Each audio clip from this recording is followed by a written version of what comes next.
मेरे जीवन का सबसे डरावना पल लगभग 2 दशक पहले हुआ था और मुझे अभी भी ये पूरी तरह से याद है। मैं तब 9 साल की थी और जब मैं पीछे मुड़कर देखती हूँ तो मेरे पास जवाबों से ज्यादा सवाल होते हैं। मैं जंगल से घिरे एक छोटे शांत शहर में पली बढ़ी हूँ। हर किसी को कोई नहीं जानता। वहाँ कभी कुछ बुरा नहीं हुआ। जीवन अच्छा था। आपको पिक्चर समझ आई? खैर, शहर के बाहर एक पहाड़ी के ऊपर एक पुराना जर्जर कैबिन था। एक ऐसा कैबिन जिसे वहाँ के बच्चे डेड मैन्स कैबिन कहा करते थे। इसे इसलिए कहा जाता था क्योंकि भले ही यहाँ दशकों से कोई नहीं रहता था, आप कभी कभी वहाँ चिमनी से धुआं उठते देख सकते थे। पुलिस अधिकारी अवैध कब्जा करने वालों की खोज में उस उम्मीद में वहाँ ऊपर जाते थे, लेकिन हर बार जब वो अंदर जाते तो वो जगह पूरी तरह से खाली होती थी और फायर प्लेस में कोई संकेत नहीं दिखता था कि इसका अभी उपयोग किया गया था। आखिरकार पुलिस ने वहां जाना भी बंद कर दिया और कैबिन को एक अस्पष्टनीय घटना के रूप में स्वीकार कर लिया। लोगों के दिमाग में ये बात घर कर गई कि वहां कोई भूत रहता है और बस ये नाम उससे चिपक गया। डेडमैन्स कैबिन मेरे घर से सिर्फ 20 मिनट की पैदल दूरी पर था। हालांकि ये पेड़ों से ढका हुआ था, फिर भी इसे मेरे बेडरूम की खिड़की से आंशिक रूप से देखा जा सकता था। और चूंकि मैं कैबिन के सबसे पास रहती थी, मेरे दोस्त जब भी रात बिताने आते थे तो हमेशा मुझसे इसके बारे में पूछते थे। वो पूछते थे कि क्या मैं वास्तव में खिड़की से भूत को देख सकती हूँ या क्या मैं कभी वहां पर गई हूँ। मैं हमेशा कहती नहीं और मैं बात बदल देती थी। लेकिन उस एक रात को मैंने और मेरे दोस्तों ने थोड़ा और साहसी होने का फैसला किया। हम हमेशा की तरह अपना एक और सामान्य स्लीप ओवर कर रहे थे। मेरे साथ मेरी 2 अच्छी दोस्त थीं, मैरी और डायन। हम कैबिन के बारे में बात करने लगे। हमारी बात कहाँ से शुरू हुई थी ये तो मुझे याद नहीं, लेकिन ये याद है कि हमारी बातें आगे चलकर ट्रूथ और डेयर के गेम में पता नहीं कैसे बदल गई थीं।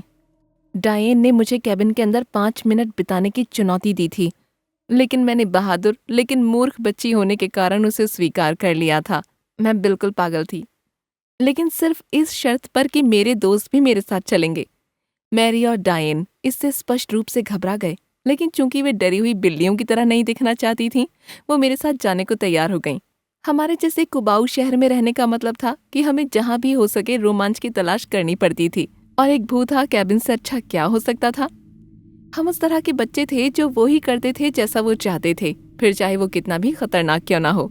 और वास्तविक जीवन के भूत से मिलने का मौका मेरे लिए रोज रोज नहीं आने वाला था, तो ये मजेदार था। हम सभी चुपचाप मेरे बेडरूम की खिड़की से बाहर निकल गए और सीधा जंगल की तरफ गए, नंगे पैर और पजामे पहने हुए। हमें अपने जूते और जैकेट पीछे छोड़ देने पड़े ताकि मेरे मम्मी पापा को ये बात समझ में ना आए कि हम घर से बाहर हैं।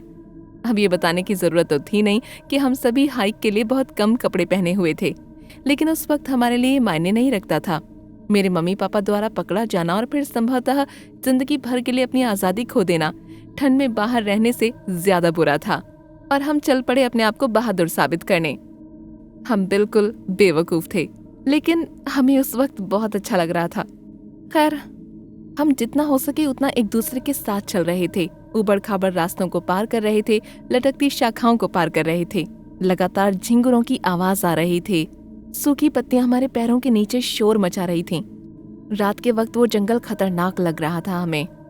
मैरी बार बार पीछे पलट पलट कर देखती जा रही थी, लेकिन हम सभी अपनी बहादुरी साबित करने के लिए एकदम कॉन्फिडेंट थे।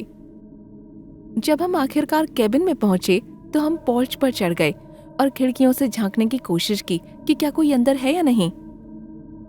हमें वहां अंधेरे के सिवा कुछ नहीं दिखा। हम समझ गए कि हम अंदर जा सकते हैं। बिना किसी हिचकिचाहट के मैं कुंडी तक पहुंची और उसे घुमाकर धक्के से दरवाजा खोल दिया। हम तीनों का स्वागत अंगीठी में चटकती हुई गर्माहट से हुआ। फायरप्लेस में आग जल रही थी, रेड फ्लैग नंबर 1। 1 सेकंड पहले जब हम खिड़कियों से देख रहे थे तो आग निश्चित रूप से वहां नहीं थी, लेकिन अब पूरा कैबिन अच्छी तरह से रोशन था। हमें उसी वक्त और वहीं से वापस मुड़ जाना चाहिए था, लेकिन चूंकि हम 30 डिग्री के मौसम में 1 मील से अधिक दूरी तक नंगे पैर चलकर आए थे, हम सभी आग से गर्म होने के लिए बहुत उत्सुक हुए। हम एक साथ चिपक कर फर्श पर बैठे थे जब सामने का दरवाजा अचानक हमारे पीछे अपने आप बंद हो गया। हम सभी ने उछलकर अपना सिर दरवाजे की ओर घुमाया, लेकिन कुछ भी संदिग्ध नहीं दिखा। ये जरूर हवा ही होगी, मैरी ने कांपते हुए स्वर में कहा था, जैसे कि चीजें कहीं खौफनाक नहीं थीं। हमने भी अगले कमरे से कदमों की आहट सुनी और जांच करने का फैसला किया। मुझे लगता है कि हमारी जिज्ञासा हमारे जीवित रहने की इच्छा से अधिक शक्तिशाली थी। डायन ने आगे चलने का डिसाइड किया, मैं और मैरी पीछे चल रहे थे। हम मकड़ी के जाले से भरे एक चूं चूं करते लकड़ी के फर्श बोर्ड से बने एक लंबे दालान में चले गए, जो हमारे हर कदम से चरमराता था। नीचे देखने पर मैंने महसूस किया कि कुछ फ्लोर बोर्ड पर कीलें नहीं लगी थीं और बस वहीं ऐसे ही रखे हुए थे। जिज्ञासावश मैं नीचे झुकी और एक बोर्ड उठाया तो उसी जगह पर एक अंधेरा आयताकार छेद दिखा। अजीब है, मैंने सोचा, कुछ फ्लोर बोर्ड लूज और हटाए जाने के लिए क्यों होंगे? इससे पहले कि मैं कुछ और सोच पाती, एक लंबी पीली भुजा छेद से बाहर निकली और अपने पंजे जैसे हाथ से मेरे टखने को पकड़ लिया। मैं डर से जोर से चीखी क्योंकि मेरा पैर अचानक छेद में नीचे जाने लगा। मेरा पूरा पैर अंदर गया।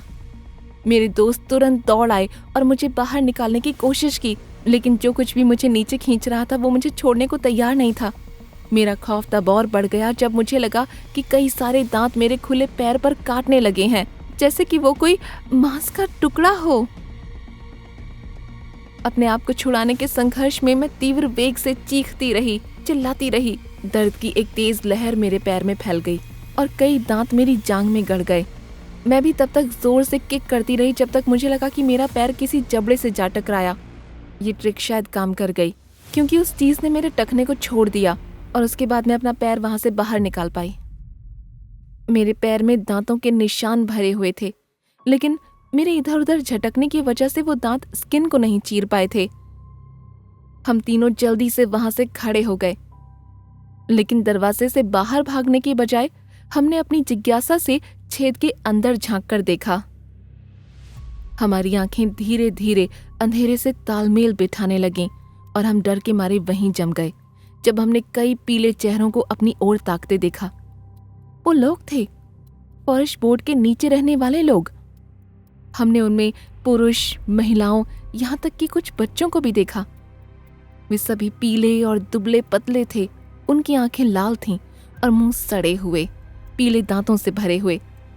भूख से अपने होठों को चाटने से पहले वो हमें देखकर मुस्कुराए, जिससे उनके इरादे बिल्कुल स्पष्ट हो गए।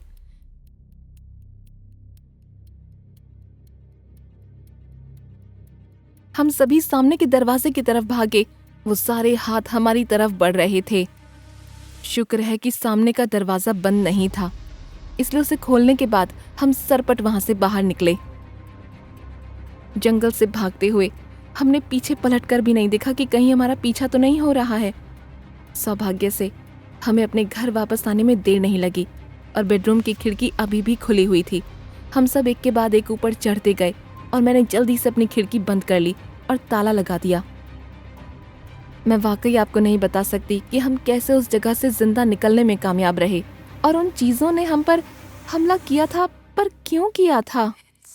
हमसे पहले भी बहुत से लोग उस कैबिन में गए, पर किसी ने भी खुद पर हमले का जिक्र नहीं किया, एक बार भी नहीं। तो हम लोगों पर ही हमला क्यों हुआ था? मैं सिर्फ अंदाजा लगा सकती हूँ कि उनके कंकाल शरीर के कारण वो वयस्क यात्रियों और राहगीरों को वश में करने के लिए बहुत कमजोर थे। लेकिन जब उन्होंने पजामा पहनी 3 छोटी लड़कियों को देर रात अपने घर में देखा, तो उन्होंने सोचा कि हम उनके लिए आसान भोजन बन सकते थे। हमें खुशी है कि हम बच गए।